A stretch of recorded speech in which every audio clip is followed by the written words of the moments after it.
এই শার্ককে ওই সময় সমুদ্রের রাজা বলা হতো। বিজ্ঞানীদের মতে এটি লম্বায় প্রায় 60 ফুট ছিল এবং এদের ওজন ছিল প্রায় 60 টন, যা প্রায় 10টি হাতির সমান। এর ক্ষমতার কথা বলতে গেলে এদের দাঁত ছিল প্রায় 7 ইঞ্চি লম্বা এবং সেই দাঁত দিয়ে এরা শিকারের উপর 180 মেট্রিক টন প্রেসারে আক্রমণ করত।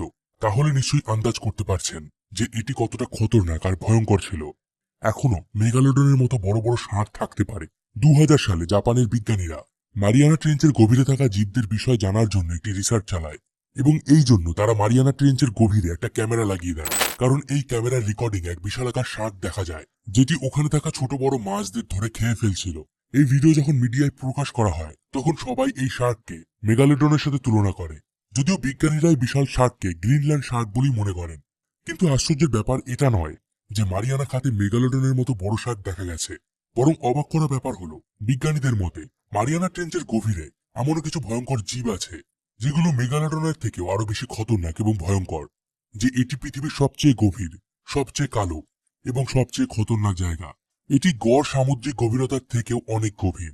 মারিয়ানা ট্রেঞ্চের সব থেকে গভীরতম স্থানটির গভীরতা সমুদ্র পৃষ্ঠ থেকে প্রায় 10,944 মিটার বা 11 কিলোমিটার। আর এখানে প্রবেশ করার সাথে সাথেই সবকিছু আরো ভয়ঙ্কর হতে শুরু করে। সমুদ্রের এই অংশটি এতটাই গভীর যে সূর্যের আলো ওই জায়গা পর্যন্ত পৌঁছতে পারে না। এই কারণে সমুদ্রের এই অংশটি সবসময় অন্ধকারের মধ্যেই ডুবে থাকে এবং এখানে লুকিয়ে থাকে একের পর এক ভয়ঙ্কর সামুদ্রিক প্রাণী।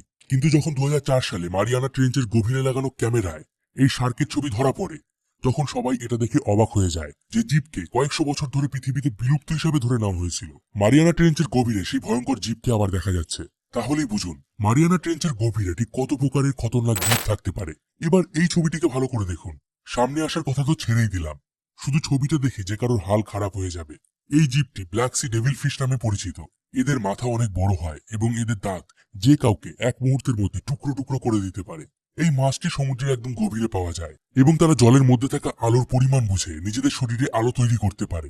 মানে ধরুন পুরো অন্ধকার জলে নিজেদের শরীরকে পুরোপুরি কালো করে নিতে পারে এবং প্রায় ইনভিজিবল বা অদৃশ্য হয়ে যেতে পারে। অর্থাৎ মারিয়ানা খাতে এমন অনেক জীব আছে যাদের উপরে যদি আলো ফেলা হয় তাহলে তাদেরকে দেখতে পাওয়া কোনোভাবেই সম্ভব নয়। এই জীবগুলোকে খুঁজে বের করা খুবই কষ্টকর হয়, কারণ মারিয়ানা ট্রেঞ্চের জলের তলায় কয়েক মিনিট টিকে থাকাও ভীষণ চ্যালেঞ্জিং। একটি সাধারণ সুইমিং পুলে জলের চাপ থাকে 5 থেকে 10 PSI, সেখানে মারিয়ানা ট্রেঞ্চের গভীরে জলের চাপ থাকে প্রায় 15 থেকে 16,000 PSI।